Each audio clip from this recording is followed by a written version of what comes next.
Radio Publique Africaine.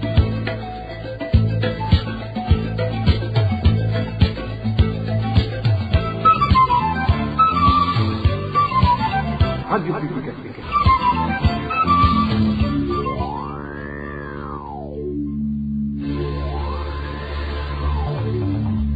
C'est le moment de suivre le journal parlé en français. À la présentation, Inès Gakiza. Samedi 1er octobre 2022, merci d'être au rendez-vous de notre journal. Le sommaire d'abord. Le gouvernement réagit au jugement de la Cour de l'EAC déclarant illégal le troisième mandat de feu Nkurunziza. Le jugement ne changera pas grand-chose car le mandat en question est déjà fini. Dans ce journal, vous suivrez le porte-parole du gouvernement. Des parents continuent de dénoncer les enseignements politiques donnés à leurs enfants à l'école. Un des parents des élèves du lycée municipal de Ruziba s'est confié à la RPA. Et comme tous les samedis, on termine le journal par le mini-magazine en synergie au cœur de la société. Le sujet du jour, c'est l'arrêt de la Cour de l'EAC se prononçant sur le mandat présidentiel de 2015 à 2020. Voilà pour le sommaire. Dans quelques instants, le développement. Encore une fois, bonsoir et bienvenue. Politique. Pour commencer, je viens de vous le dire, l'arrêt de la Cour de justice de l'UAC selon lequel le troisième mandat de Pierre Nkurunziza était anticonstitutionnel ne changera pas grand-chose car l'objet de litige n'existe plus. Réaction du secrétaire général et porte-parole du gouvernement au cours de la conférence de presse des porte-paroles et des institutions tenue ce vendredi 30 septembre. Prosper Nnauye indique que ceux qui ont tenté le coup d'État de 2015 ne sont pas concernés par cet arrêt car ils voulaient renverser des institutions élues par le peuple. Suivez Prosper Nnauye, porte-parole du gouvernement.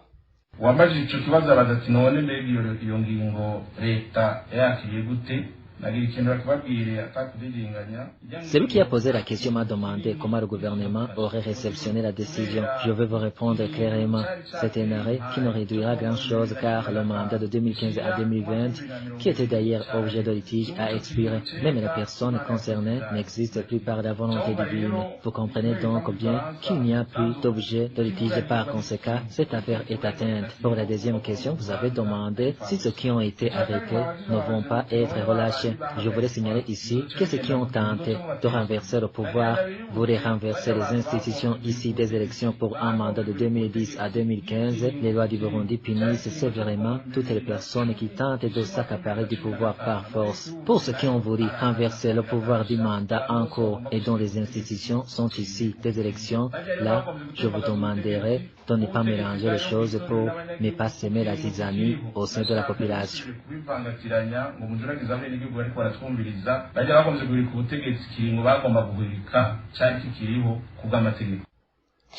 Et gouvernance sans transition, suspension à partir de ce vendredi 30 septembre 2022 de l'administrateur de la commune Nyabiraba en province Bujumbura.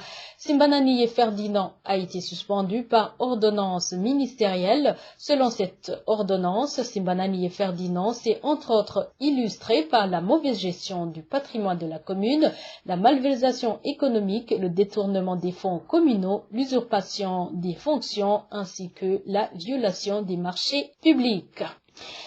Les démobilisés vivant avec handicap issus de l'ancienne force armée burundaise ex-FAB et des mouvements armés ex-PMPEA dénoncent le manque de suivi médical. Le reproche au colonel Oscar Nzohabonimana, responsable de la direction générale des anciens combattants DGAC de négligence, pour avoir renvoyé chez eux les handicapés de guerre qui fréquentent ce centre pour se faire soigner sans être consultés par un médecin. Il leur explique qu'il y a une campagne en cours de les faire soigner dans leurs sites respectifs, mais les concernés affirment que cette campagne n'a été faite que dans 3 sites seulement pendant 2 semaines sur les 12 sites que compte le pays, une opération qui se faisait habituellement en 3 jours seulement. Il demande alors aux militaires de la défense et des anciens combattants et au président de la République de suivre de près cette question. Suivez un de ces handicapés de guerre qui s'est confié à la RPA.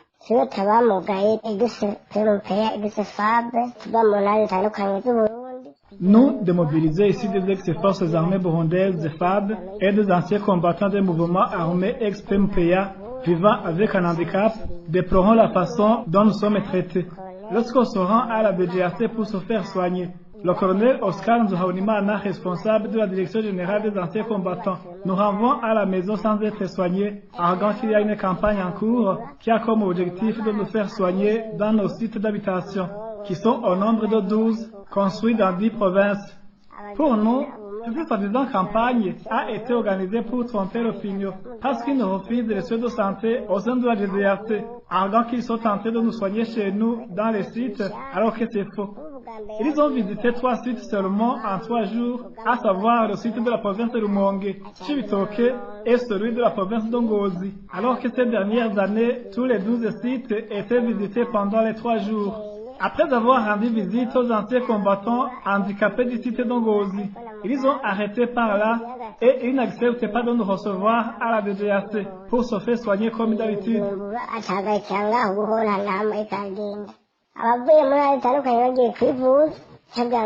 Tous les malades en provenance de 12 sites se dirigent vers la DGAC pour se faire soigner, mais ils rentrent bredouille sans être reçus pour une consultation médicale.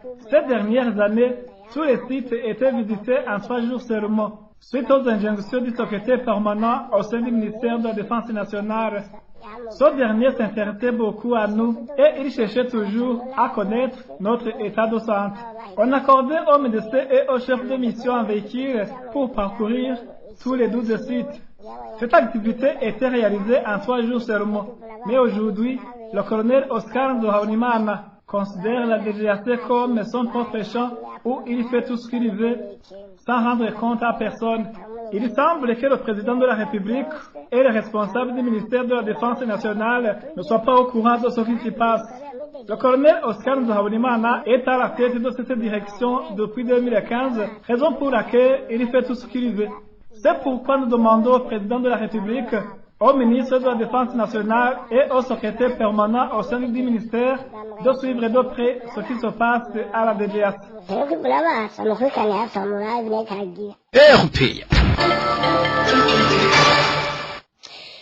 C'est toujours le journal Éducation à présent. L'enseignement de l'idéologie du parti CNDD-FDD au sein des différents établissements scolaires en mairie de Bujumbura inquiète encore. Des parents d'élèves du lycée municipal de Luziba en commune Moura indiquent qu'après les cours, leurs enfants sont habillés en tenue qui manifeste l'emblème du parti CNDD-FDD et reçoivent des enseignements centrés sur l'idéologie du dit parti. Ces parents dénoncent cette pratique du parti au pouvoir dans le milieu scolaire. Suivez l'un de ces parents. Ces enseignements sont livrés librement au lycée municipal de Ruziba. Tous les vendredis, après le cours, il y a des élèves qui sont rassemblés dans l'une des salles de classe pour être enseignés l'idéologie du parti CNDD-FDD. Dans la salle, on y met des drapeaux de ce parti et les élèves participants s'habillent en tenue aux couleurs de ce parti au pouvoir. Nous dénonçons ces enseignements des partis politiques dans un milieu scolaire, car cela crée parfois la division et la mésentente entre les élèves et les enseignants. Ces élèves membres de ce parti au pouvoir n'étudient pas convenablement, sachant qu'ils seront favorisés dans les réussites, surtout aux examens de repêchage.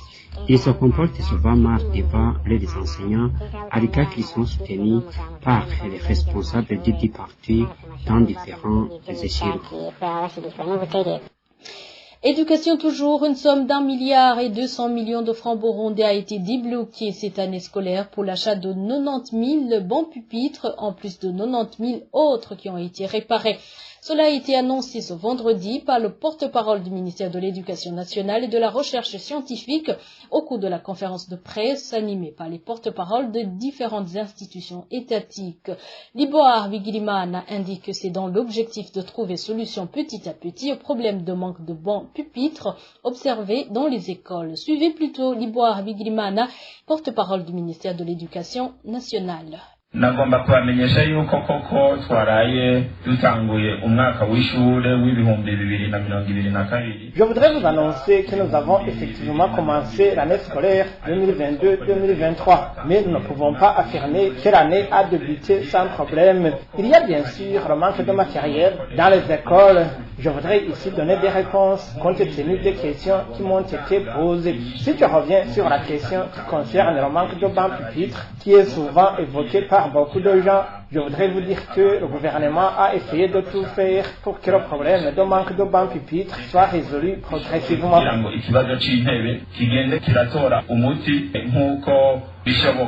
Nobamenyesha rero yuko nko ku mwaka uheze harashoboye gusanurwa intebe zingana. Par exemple, l'année passée, 90 000 bancs pupitres ont été réparés. Et là, une somme d'1 milliard de francs burundais a été dépensée. Pour cette année, on a prévu d'acheter plus de 90 000 bancs pupitres pour un montant d'1 milliard 200 millions. Ils sont en train d'être montés au chef-lieu des communes et nous pensons que dans les jours à venir, le problème de manque de bancs pupitres sera résolu systématiquement. Mu minsi iza ubukene bw'intebe buhari buzogenda buragabanuka, ariko ico abenegihugu bakwiriye kugenda. Néanmoins, ce que les gens doivent comprendre, c'est que ces bancs seront distribués en tenant compte des établissements scolaires qui en ont besoin plus que d'autres. Azikeneye kuruta ayandi kuko turazi neza yuko amashure arazikeneye ariko si ku rugero rungana. Et concernant le problème de manque de manuels scolaires, le porte-parole du ministère de l'Éducation nationale fit savoir que le gouvernement a déjà commandé plus d'1,7 million qui seront distribués aux élèves des écoles fondamentales pour mieux s'adapter au nouveau système d'enseignement. Encore une fois, Liboire Bigirimana, porte-parole du ministère de l'Éducation nationale. Nko kuri kijanye naco n'ibitabu koko nahone leta yarakoze ibintu. En ce qui est des manuels scolaires, ici également, le gouvernement a tout fait justement pour les rendre disponibles. Au cours des 2 dernières années, les livres ont été distribués dans tout le pays et en quantité suffisante. Pour les 3e années fondamentales, il y a eu une commande d'1,710 000 livres et je vous informe que la moitié de ces livres est déjà disponible. C'est pour dire que prochainement, ces livres seront donnés aux élèves des 3e années afin qu'ils puissent bien étudier. Que les gens soient alors tranquille car l'État est en train de fournir des livres.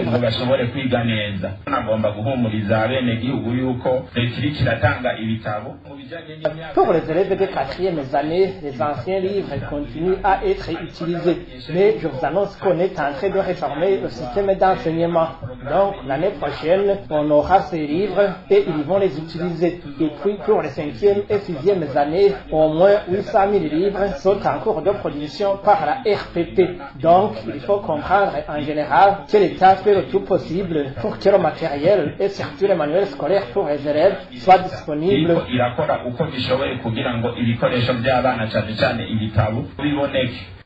Et les activités commerciales commencent timidement à se raviver sur les frontières entre le Rwanda et le Burundi.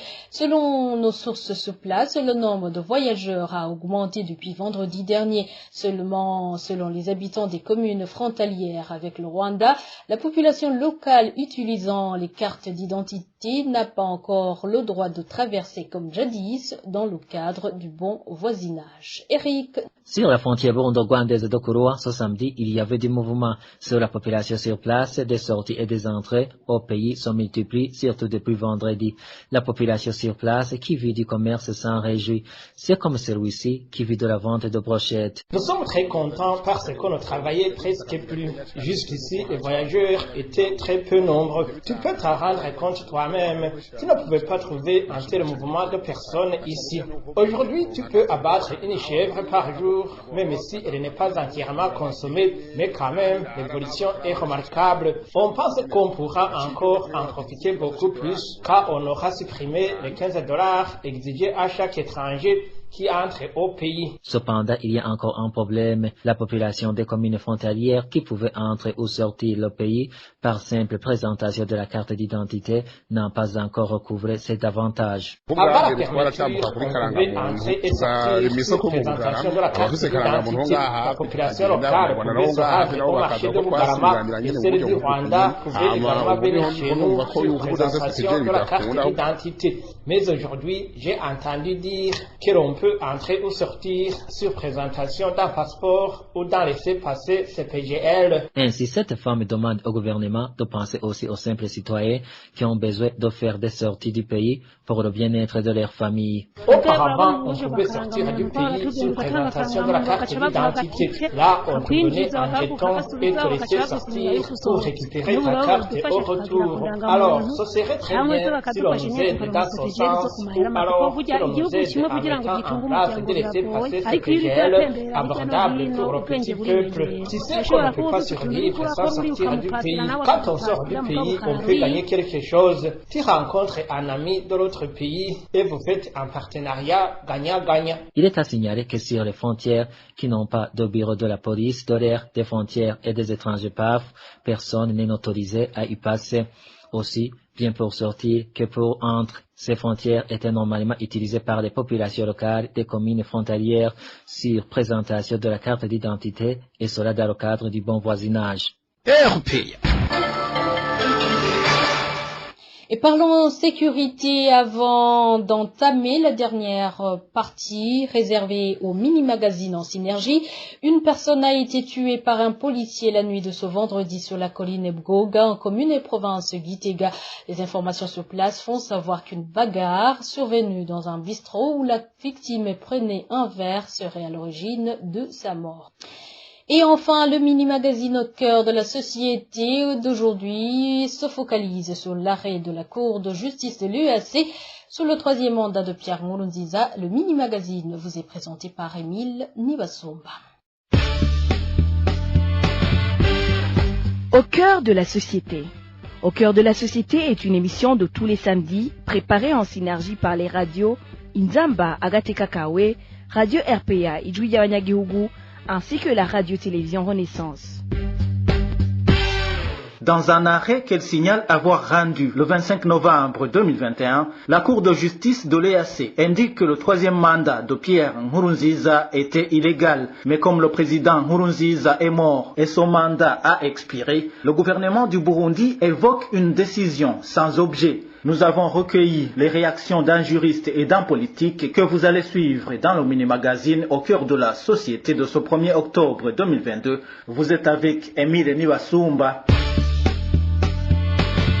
Ce vendredi, au cours d'une conférence publique des porte-paroles des différentes institutions du Burundi, le porte-parole du gouvernement, Prosper Ntahogwamiye, a eu à répondre sur ce que pense le gouvernement du Burundi de l'arrêt de la Cour de justice de la communauté est-africaine déclarant illégal le 3e mandat de Pierre Nkurunziza. Ikibazo ca kabiri nabajijwe ikibazo kijanye na ya ngingo eherutse gufatwa na ya sentare y'ibihugu vyo mu La deuxième question qui m'a été posée est en rapport avec la décision prise récemment par le cours de l'EAC. Celui qui a posé cette question a voulu savoir la réaction du gouvernement par rapport à cette question. Je vais vous le dire sans hésitation. Cette décision ne servira presque à rien. Pourquoi? Elle ne servira presque à rien car le mandat contesté de 2015 à 2020 a pris fin. Celui qui était concerné par ce mandat n'est plus. Dieu l'a voulu ainsi. C'est-à-dire que ce procès est sans objet. L'objet du conflit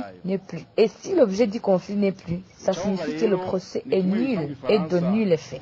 Sans objet. Ikiburanirwa ntikikiriho. Iyo ikintu kiburanirwa kitakiriho urumva ko n'urwo rubanza ari impfagusa. Kandi le juriste Janvier Bigirimana. Il s'agit de déclarations qui semblent nier la réalité des choses, notamment des réalités juridiques qui sont évidentes, en ce sens que ces déclarations tendent à dire que c'est un procès qui serait sans issue par le fait que Pierre Nkurunziza n'est plus et par le fait que le 3e mandat de ce dernier a été déjà consommé. Nous devons préciser d'abord qu'il y a un principe de la continuité de l'État, en vertu duquel, si l'État vient d'être condamné alors que le gouvernement a déjà changé aujourd'hui, cela n'exempte pas le gouvernement actuel et l'État du Burundi à mettre en application la décision de la Cour de justice de la communauté de l'Afrique de l'Est pour cette raison qu'on doit respecter ce principe de la continuité de l'État. Autre précision, c'est que le procès n'avait pas été intenté contre le président Pierre Nkurunziza. Ce n'était pas un procès pénal à l'égard de l'ancien chef d'État burundais Pierre Nkurunziza, raison pour laquelle sa disparition, son décès, n'a aucune espèce d'incidence sur l'issue ou la suite de ce procès, notamment en ce qui concerne sa mise en exécution. Nous devons préciser qu'il s'agit d'une décision qui a constaté la violation de l'accord d'Arusha, la violation de la Constitution de la République du Burundi de 2005, ainsi que la violation des dispositions pertinentes du traité de la communauté de l'Est en ce qui concerne la bonne gouvernance, la démocratie et le respect des droits humains. Il s'agit donc d'une décision qui doit être mise en œuvre pour réparer tous les torts qui ont été causés par le troisième mandat illégal et inconstitutionnel de 2015 de Pierre Nkurunziza. C'est une décision dont la mise en œuvre n'a aucun lien avec un troisième mandat qui est déjà expiré ou avec la survie ou le décès de Pierre Nkurunziza. Le président du Rassemblement des démocrates burundais, Jérémy Minani, lui, indique qu'il est urgent de mettre en place les institutions légales comme les institutions actuelles sont issues d'un mandat illégal. Certes, M. Pierre Nkurunziza n'est plus, mais cela ne signifie pas que le jugement rendu par la Cour de la communauté est-africaine n'a pas de valeur. Parce que ce troisième mandat a créé des conséquences énormes qui vont au-delà de la personne qui a imposé ce mandat illégal au peuple burundais. Tout d'abord, il y a des crimes qui ont été commis durant l'imposition de ce mandat. Il y a des personnes qui ont été victimes de ce mandat, des gens qui s'étaient levés pour s'opposer à cette violation de la loi, et qui ont payé un prix élevé. Il y a ceux qui ont été tués, il y a ceux qui sont toujours portés disparus, il y a des milliers qui sont toujours en prison, il y a des centaines de milliers qui sont toujours en exil, il y a ceux qui ont été dépouillés de leurs biens, il y a ceux qui ont été accusés d'avoir tenté de renverser des institutions, il y a des milliers, centaines de milliers de victimes de ce troisième mandat illégal. Ces victimes doivent être rétablies dans leurs droits. Ils doivent être dédommagés. Ils sont maintenant reconnus comme des victimes d'un mandat qui était illégal et la conséquence directe, c'est qu'ils doivent être rétablis dans leurs droits. Le troisième mandat du président Pierre Nkurunziza de 2015 à 2020 a provoqué des assassinats et d'autres violations, plus de 300 000 Burundais étant toujours à l'exil à cause de son mandat illégal. Et voilà, c'est par ici que nous mettons un point final au mini-magazine au cœur de la société du 1er octobre 2022. Merci à vous tous qui nous avez suivis. Émile Niwasumba, j'étais à la présentation. À la semaine prochaine, si Dieu le veut. C'était l'émission Au cœur de la société.